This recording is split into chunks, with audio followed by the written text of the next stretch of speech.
Ta ni Adéọlá Iyeníjù? Adéọlá Iyeníjù kì í ṣe obìnrin bí ọkùnrin, obìnrin tó ju ọkùnrin ẹgbẹ́ ẹ̀ lọ ni.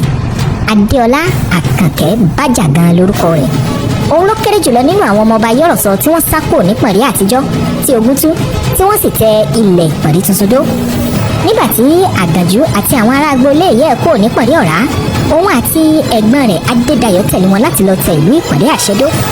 Iyeníjù ló darí ogun fún ìpàrí àṣẹ lásìkò ogun aládé. Ó pa ọba méjì nípàrí ọ̀rá, ó sì tẹ orí Ìkòyí ìpàrí ìsàlẹ̀bà. Ẹ̀yìn tó gba adé mẹ́tẹ̀ẹ̀ta ìpàrí fún Àgànjú tó sọ ọ́ di ọlọ́fin ìpàrí àkọ́kọ́, ó dá àwo egúngún méje ìpàrí àṣẹ tí wọ́n ń pè ní ìjákùlú ọba sílẹ̀, ó sì wọgbó lọ títí láéláé ẹnìkan ò gbúròó ẹ̀ mọ́. Àwọn kan gbàgbọ́ pé Adéọlá ṣì ń gbé nínú igbó, yóò sì tún jáde lọ́jọ́kọ́jọ́ tí ogun aládé bá ṣẹlẹ̀ nípàrí. Torí ẹ̀ ni wọ́n ṣe ń pè ní Iyeníjù, èyí nínú aginjù.